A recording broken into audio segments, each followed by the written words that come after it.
واتبعت ملت آبائی ابراہیم واسحاق ویعقوب، اور میں تو پیروکار بن گیا ہوں اپنے آباء و اجداد کی ملت کا، ابراہیم علیہ السلام، اسحاق علیہ السلام اور یعقوب علیہ السلام۔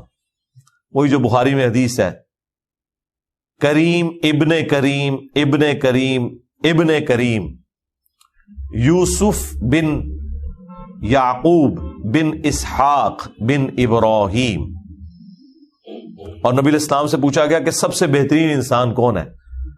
تو نبی علیہ السلام نے فرمایا، یہ بخاری کے الفاظ ہیں کہ یوسف علیہ السلام لوگوں میں سب سے بہترین ہے، کہ جن کا باپ بھی پیغمبر تھا، دادا بھی پیغمبر تھا اور پردادا بھی پیغمبر تھا۔ یہ بھی بخاری کی حدیث ہے۔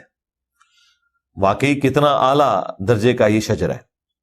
یہ دو حدیثیں بخاری کی میں نے اس لیے بیان کی کہ بعض لوگ اس سے اپنے بزرگوں کا دین ثابت کرتے ہیں۔ وہ کہتے ہیں یہ یوسف علیہ السلام کی سنت ہے کہ اگر آپ کا ابا حنفی ہے تو آپ نے حنفی ہونا ہے۔ تو اس کا پھر پھکی والا جواب ہے کہ اگر کسی کا ابا قادیانی ہے تو اولاد کو قادیانی ہونا چاہیے؟ نہیں جی، اسے تحقیق کرنی چاہیے۔ واہ، کیوں؟ اسے کیوں تحقیق کرنی چاہیے؟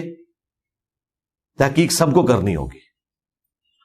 دوسری بات، یوسف علیہ السلام جن آباء و اجداد کی پیروی کی بات کر رہے ہیں وہ تو انبیاء ہیں، وہ بابے نہیں ہیں، وہ اللہ کے نامزد پیغمبر ہیں۔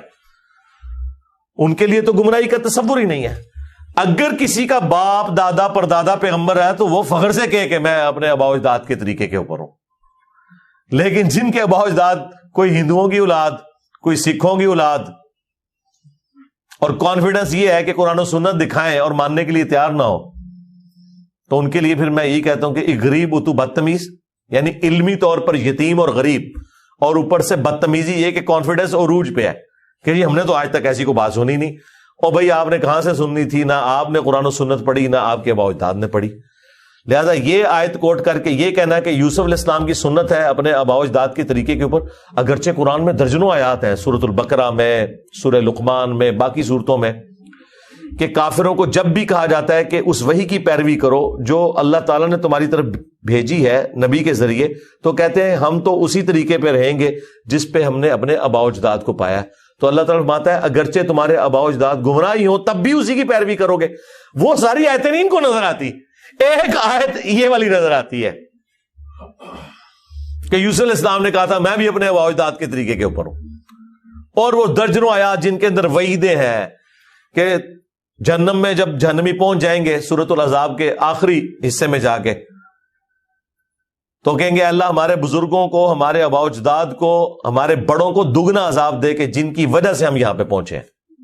وہاں بھی جو آبا کا ذکر ہے، جو ان کے آبا کا ذکر تھا، وہ ساری آیات انہوں نے اوور لک کی ہوئی ہیں، اور یہ لیتے ہیں اور یہ دیکھیں کہ کہاں اللہ کے مقرر کردہ بابے جو اوریجنل بابے ہیں اور کہاں تمہارے جعلی بابے۔